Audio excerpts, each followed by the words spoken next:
Hey everyone, welcome to this deep dive all about the science of motivation. And buckle up, Yeah. because we're going to uncover some surprising truths about what really drives us as humans. I think a lot of what we believe about motivation is Yep. is wrong. I think so too. And we're going to challenge some of those classic ideas about, Yeah.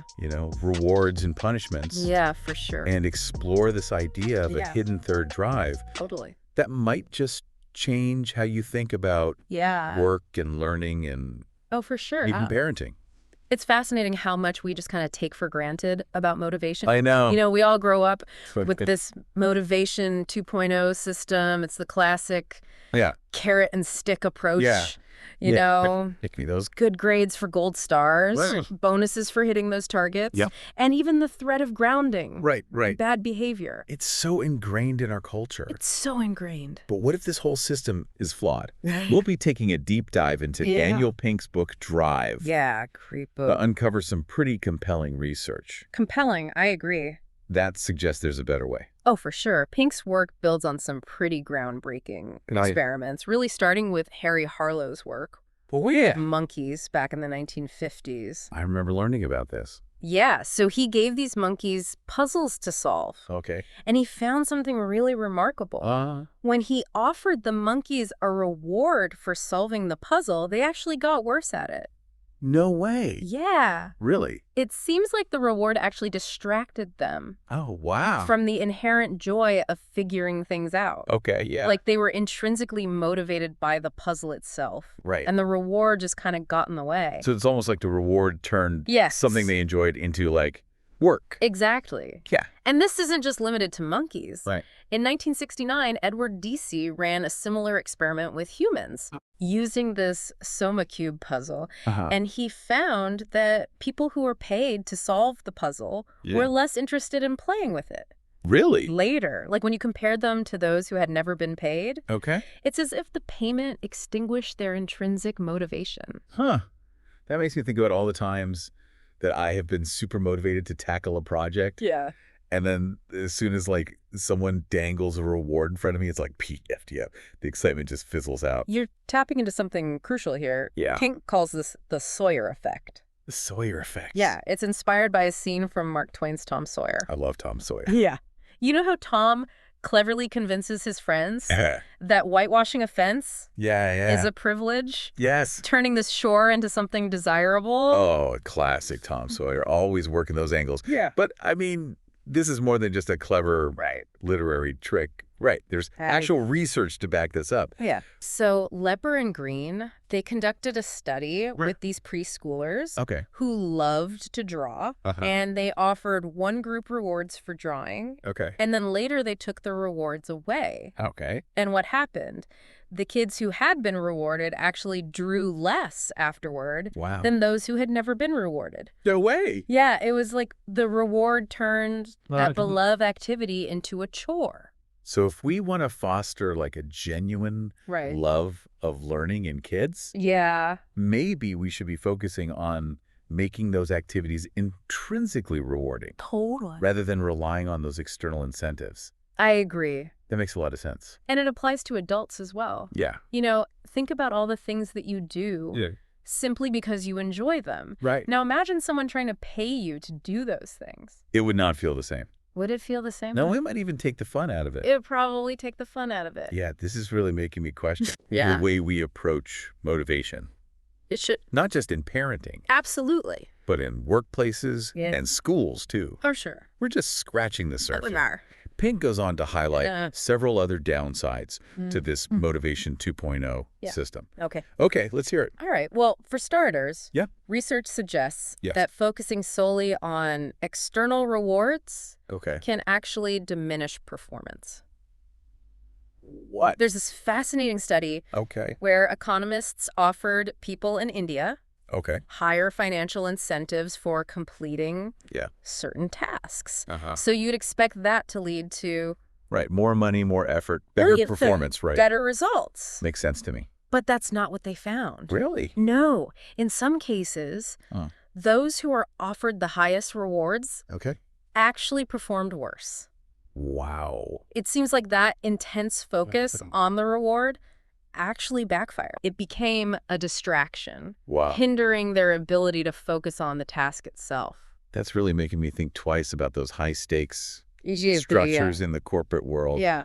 Could they be doing more harm potentially than good? It's a valid question. It's a big question. Yeah. And then there's the candle problem. The candle problem. Yeah, it's a classic experiment in psychology. So people are given a candle, some tacks, and a box of matches. Okay. They have to figure out how to attach the candle to a wall. Okay. And the solution involves thinking outside the box, literally, and using the box itself as part of the solution. I remember trying that puzzle myself. Did you? It's harder than it looks. It's trickier than it looks? Yeah.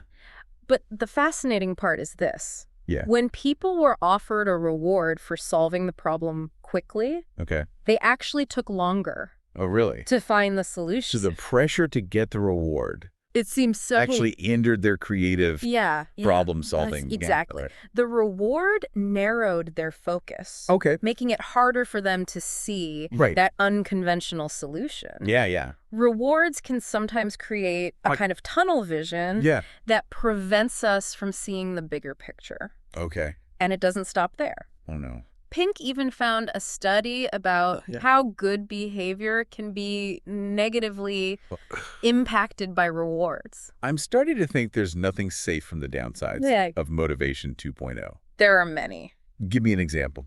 Okay, so think about these Israeli daycare centers that were struggling with parents picking up their kids late. So they decided to implement a fine for late pickups. Seems logical. Assuming that hitting parents' wallets would solve the problem. But guess what happened? Late pickups actually increased. After the fines were introduced. Why would that happen? It seems like the fines unintentionally shifted the dynamic. Instead of it being a matter of shared responsibility and respect for the daycare's time, it became a simple transaction. Parents felt like they could just buy extra time if they were willing to pay for it. So the fines actually undermined it seems like it. Their intrinsic motivation to be on time. Yes. Out of consideration for the teachers and the daycare. Precisely. It's a powerful example. It is. Of how these external motivators can backfire. Even when we have the best intentions. Absolutely. Okay, I'm definitely starting to see the cracks in this Motivation 2.0 system. But now I'm really curious about this Motivation 3.0 upgrade. What makes it so different? That's what we'll be diving into next. So get ready to explore. All right. The power of autonomy, mastery, and purpose. Let's go. Welcome back to our deep dive into the science of motivation. Last time we really dug into the flaws of Motivation 2.0, that old school system of carrots and sticks. It's amazing how pervasive that model is. I know, right? Even though the evidence suggests it's not really the most effective way to tap into our true potential. Right, and we uncovered some pretty surprising downsides to rewards and punishments. But now I'm really excited to explore this Motivation 3.0 upgrade that Daniel Pink talks about. It sounds like a completely different way of thinking about motivation. It really is. Motivation 3.0 is all about tapping into our intrinsic desires. Those things that drive us from within. Pink calls this type I behavior. Type I. Yeah, think of those individuals, the ones who are passionate about their work, who get lost in the flow of a challenging project. Who are driven by a deep sense of purpose. It's like they're powered by an internal engine. Exactly. Not just chasing those external rewards. And the research suggests that this type of motivation isn't just about, feeling good. It's linked to some pretty impressive outcomes. Higher levels of creativity, better performance, and a greater sense of well-being. So it's like a win-win all around. Okay, I'm sold. How do we cultivate more of this type I behavior? What are the key ingredients? Pink identifies 3 core elements: autonomy, mastery, and purpose. Let's start with autonomy, the freedom to direct our own lives. You might be surprised to learn that even small doses of autonomy can have a huge impact on motivation. So it's not just about letting people do whatever they want, whenever they want. There's more to it than that, right? Right. Pink highlights what he calls the 4 T's of autonomy: task, time, technique, and team. The 4 T's, okay. This means giving people some choice in what they do, when they do it, how they do it, and who they do it with. So that makes me think about those companies that have implemented 20% time policies, where employees are encouraged to spend 20% of their time working on, self-directed projects, kind of exploring their own ideas and passions. That's a great example. Google and Atlassian are two companies that have seen incredible success with this approach. In fact, some of Google's most innovative products, like Gmail and Google News, were born out of this 20% time. Wow. And think about 3M's bootlegging policy. They actually allowed employees to spend 15% of their time on personal projects. Really? Which led to the invention of, wait for it, the Post-it note. No way. That's a game changer. That came from simply giving people the freedom to tinker and experiment. It highlights the power of autonomy to unlock creativity and innovation. But the benefits of autonomy go beyond, product development. Think about Best Buy and their implementation of ROB. RBOB, refresh my memory. What does that stand for again? RWE stands for Results-Only Work Environment. They basically threw out the traditional 9-to-5 schedule and focused solely on results.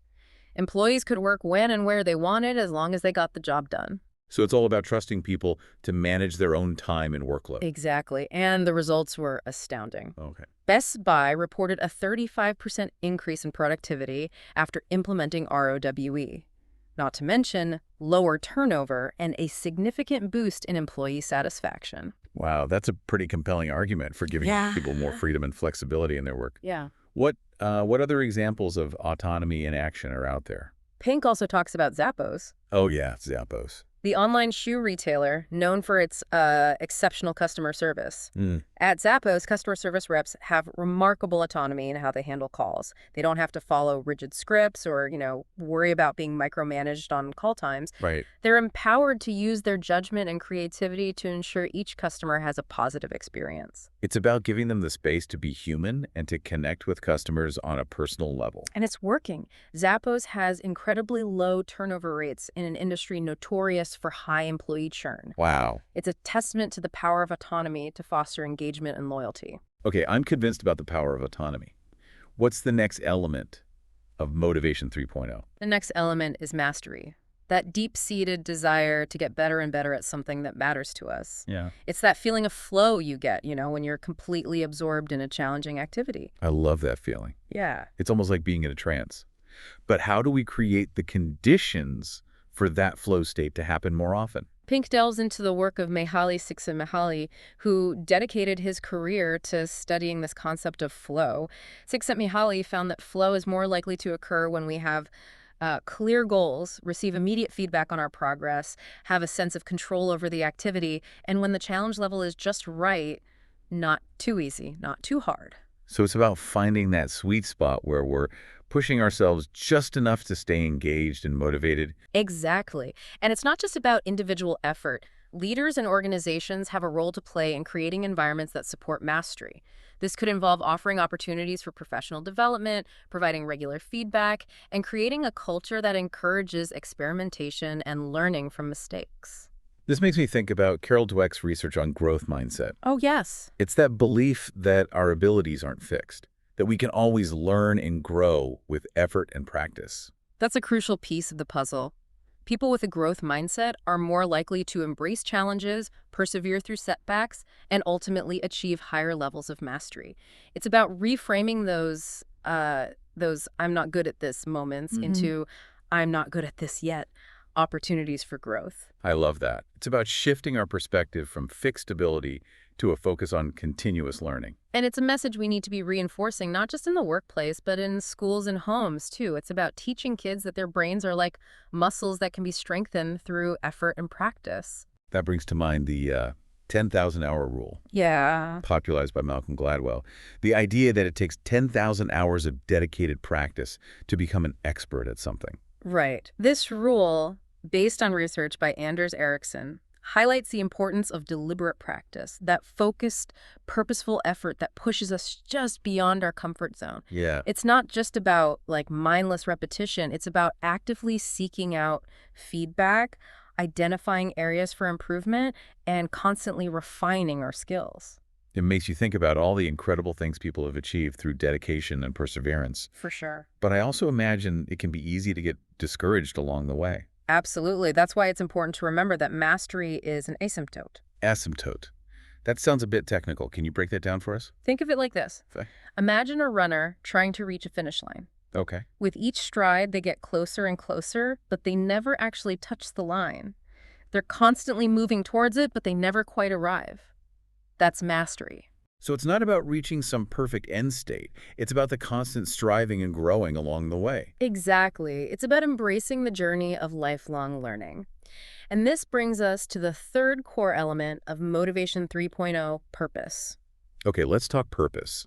This feels especially relevant in today's world, where people are increasingly seeking out work and activities that align with their values and make a positive impact. You're right, it's a topic that's really resonating with people across generations.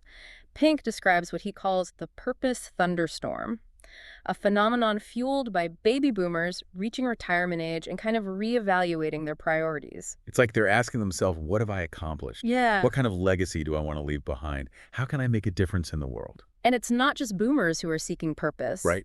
Millennials and Gen Z are entering the workforce with a similar desire to make a meaningful contribution. They want their work to have a positive impact on the world. Yeah, it's like there's this collective shift happening. Yeah.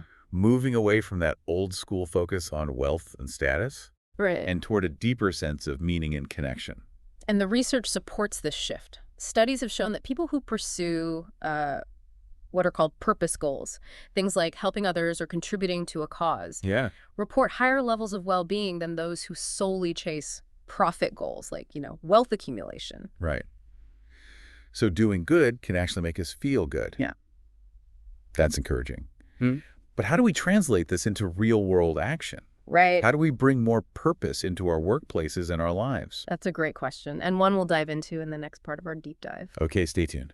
Welcome back to our deep dive into the science of motivation. It's amazing how much we've uncovered about what truly drives us. Yeah, we've certainly challenged some conventional wisdom about rewards and punishments and really explored the power of this third drive, that intrinsic motivation. Right. That comes from autonomy, mastery, and purpose. It's been eye-opening. But now let's get practical. How can we actually apply these ideas to our lives and workplaces? That's the million-dollar question, isn't it? How do we move from theory to action? Yes.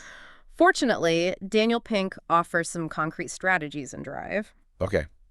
He starts by addressing the elephant in the room, compensation. Yes, the money question. Right. It feels like we're always told that money is the ultimate motivator. Right, right. But I'm sensing that Pink has a different perspective. He does. He calls it the Zen of compensation. The Zen of compensation. Now, before you think we're all going to become monks and take vows of poverty, okay, let me clarify. Pink isn't saying money doesn't matter. Okay. But he suggests we need to reframe how we think about it. I like it. I like it. So break it down for us. Okay, the first step is to get the baseline rewards, right? Okay. This means making sure people are paid fairly and adequately for their work. Yeah. It's about creating a sense of security and fairness, so people aren't constantly stressed about making ends meet. It's hard to feel motivated to be creative or pursue mastery if you're worried about paying your bills or paying your rent. Exactly. Yeah. So once that foundation is in place, Pink suggests, if you're able to, pay a little bit more than the average for your industry. Okay. Economists have actually found that companies that pay slightly above market rate often attract better talent. They see increases in productivity and experience lower turnover. So it's about demonstrating that you value your employees and are willing to invest in them. Yeah, it sends a powerful message. Sure. And once that's taken care of, yeah, you can really focus on creating environments that truly support autonomy, mastery, and purpose. Right. This is where it gets really exciting. Right. Give us some practical examples of what that might look like. Okay, well, think back to those hospital cleaners that we talked about. Okay. They found ways to inject more autonomy and mastery into their work, even within, the constraints of their job descriptions. Yeah. They took on new challenges. They sought out ways to connect with patients. Yeah. They essentially redesigned their roles Wow. to be more engaging and meaningful. It's like they found a way to hack their own jobs. Yeah. To make them more fulfilling. And it wasn't because their boss told them to do it. It came from their own intrinsic desire to find purpose and meaning. That's inspiring. Isn't it? Yeah. Yeah. What about creating more flow-friendly environments? How can we help people experience that state of deep engagement and enjoyment in their work? Remember the key elements of flow: clear goals, immediate feedback, a sense of control and the right balance of challenge and skill. Right. So think about how you can incorporate those elements into the design of tasks, projects, and even workspaces. This is about creating opportunities for people to stretch their abilities, experiment, get feedback, and see the impact of their contributions. Yeah. Now let's talk about purpose. This feels like a big one, especially for younger generations. Right. How can we help people connect to a sense of purpose in their work? Well, it starts with leaders being very clear about the organization's mission and values. Like, why does this company exist? Right. What positive impact is it trying to make in the world? It's about having a purpose that's more than just a slogan on a website. Right. It has to be like woven into the very fabric of the organization. It does. Yeah. And then it's about creating opportunities for employees to connect to that purpose in meaningful ways. Yeah. This might involve, giving them a voice in shaping the company's social responsibility initiatives, Right. encouraging them to volunteer their time for causes that they care about, or simply highlighting how their everyday work contributes to the greater good. And I love that. It's about helping people see that their work has meaning and impact. Yeah. Beyond just the bottom line. Beyond the bottom line. Now, what about applying these ideas outside the workplace? How can we cultivate this third drive in our kids? Pink has some great suggestions for type I parenting and education. Okay. He encourages us to rethink everything from homework to report cards to allowances. Yeah. Remember that that type I homework test we discussed? Type I homework test, yeah. Yeah, it's about asking whether assignments offer autonomy, promote mastery, and have a clear purpose. Right. It's about making sure that homework isn't just busy work, but a chance for kids to explore and experiment and learn in a way that feels meaningful to them. And then there's the way we praise our kids. Yes. Pink emphasizes the importance of praising effort and strategy, not just intelligence. So instead of saying, you're so smart, we should say things like, you worked really hard on that. Right. I love the way you figured that out. It's about fostering that growth mindset, helping kids understand that their abilities aren't fixed and that they can achieve anything with dedication and effort. Yeah, this is making me think about those times I felt like stuck in a rut. Yeah. Convinced that I'm just not good at something. And maybe what I really needed was a shift in mindset. Right. That belief that I can learn and grow. It's never too late to cultivate a growth mindset. No, it's not. Whether we're talking about ourselves or our children or the people we work with. Yeah, that's powerful. It is. This has been an incredible deep dive. It really has. Let's sum it all up. Yes. What's the big takeaway from our exploration of drive? I think the big takeaway is that we all have this incredible third drive within us. Yeah. This intrinsic motivation that's fueled by autonomy, mastery, and purpose. All right. And by tapping into this drive, we can unlock our true potential, not just in our work, but in every aspect of our lives. I'm feeling so inspired. What's one specific action our listeners can take today? Yeah, that's a good question. To bring more of this motivation 3.0 into their lives. Think about what truly sparks your curiosity and passion. Okay. Maybe it's starting that side project you've been putting off. Right. Having a conversation with your boss about creating more autonomy in your work. Hey. Or simply, shifting your language from I'm not good at this to I'm not good at this yet. I like that. Yeah, small steps. Small steps can lead to big changes. Can lead to big changes. Exactly. As we wrap up, I have one final thought for our listeners to ponder. Okay. If we all have this innate drive for autonomy, mastery, and purpose, why are so many of us feeling unmotivated and disengaged? That's a great question. The big one. It might be time to take a closer look at the systems and structures we've created in our workplaces, our schools, even our homes. Right. Are they designed to support or stifle our natural human drive? Wow, that's a lot to think about. Huge thank you to our expert for this incredible journey into the science of motivation. This has been awesome. My pleasure. And to our listeners, thank you for joining us on this deep dive. Yeah, thanks for listening, everybody. Keep exploring, keep questioning, yes, and keep striving to live a life that is aligned with your own unique passions and purpose.